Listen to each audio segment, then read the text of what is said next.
So guys, this is Ralph Close in Kitengela. You can see that road. This is a shortcut to getting to the my son schools at Stepping Stone Schools. He's in grade 2. So alikuwaga na kafight na a boy whose mother lives inside here. I hear she's the director of revenue at Kajiado. So my son had a fight with his son and it was resolved in school. However, when the mother heard about it, she decided that my son is never going to pass in front of her gate. Ati amekuwa banned for a fight that happened in school and ended in school. It was resolved by the teachers. But the madam has said that mtoto wangu hatawahi pita hapa. Huyo mama anaishi hapa, hii ni nyumba yake permanent. Mtoto wangu ako grade 2. Possibly ataenda hiyo shule hadi grade 9. Aliambiwa asiwahi pita hapa hadi afanye nini? Aombe msamaha. Remember, alikuwa shaomba ile msamaha ya kwanza shule. Ile alikuwa ameambiwa na mwalimu. Alikuwa reprimanded na kaomba msamaha. The next day guards wakapatiwa instruction ati huo mtoto asiwahi pita hapa. Na ujue asubuhi mtoto wangu anaendanga shule 6:30. Wanapitanga hapa wakiwa wengi. Guards wakapatiwa instruction ati mtoto wangu asifanye nini? Asiwahi pita hapa. Until aende aseme pole. Mtoto wangu akaeka bike hapa hivi kando. Jua anaendanga shule na bike. Akaenda kwa hiyo nyumba akaring bell, akasema I'm here to say I'm sorry. Akaambiwa don't come and say sorry here, go to school. Haya, akachukua bike akahave kuzunguka. Sasa akazunguka that whole way that I've shown you, the long way ya kupita kama unaenda na gari. After amezunguka akaenda shule the third time. Akasema pole. So this madam has not accepted that apology. First of all, the reason why a child would have to say sorry 3 times, I don't understand. But madam haja accept your apology.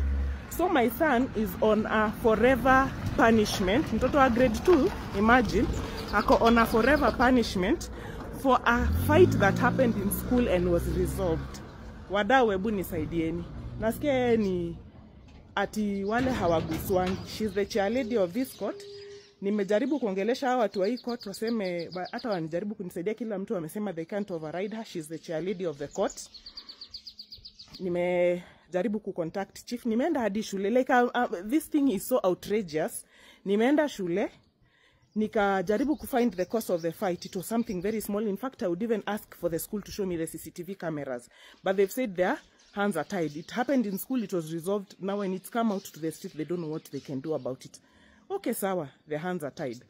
But nimeenda hata nimeongelesha chief akuje angalie kwa sababu they are claiming, first of all, this is not a public road.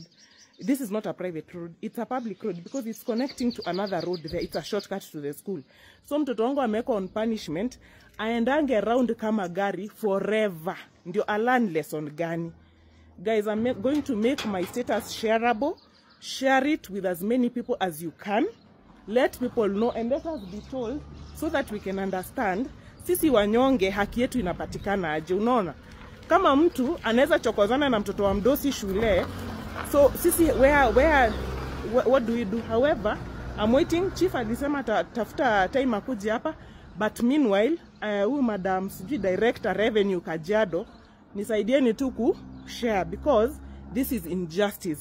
Mtoto wa grade 2 leo nimemleta hapa tukafukuzwa. Yaani mtu hii anafika hapa anazuiliwa ni kama yeye ni criminal. Tumefukuzwa na tukafukuzwa. Sasa sijui tunafaa tuseme pole inatoshana aje. So I'm going to make my status shareable. Please share it as I still continue pursuing justice. Yeah, let Kinda pass. Let other children pass. Yeah, because this ni kupeleka things too far. Thank you.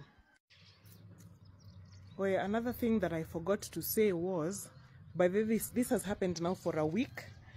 Another thing that I forgot to mention in that video is that these guards have been told they will be fired. They will be fired and their contract will be terminated if they allow my son, wa grade 2, apite. Yeah, so I just wanted to put that update as well. Asanteni sana wa Kenya.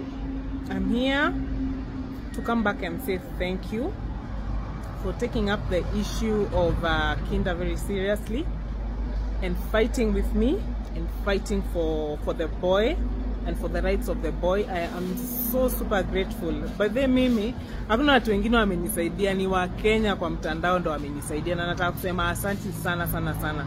Leo asubuhi tulienda na tumepita. Mtoi amepita. Hakuna hiyo story ya kustopishwa tena. Na so nashukuru sana sana sana for everybody who did whatever little thing you did. I am so super grateful. By the way, this is the only way to support one another as Kenyans. When things are beyond us, this is the only way, na mimi nashukuru sana sana na mbarikiwe. Asanteni.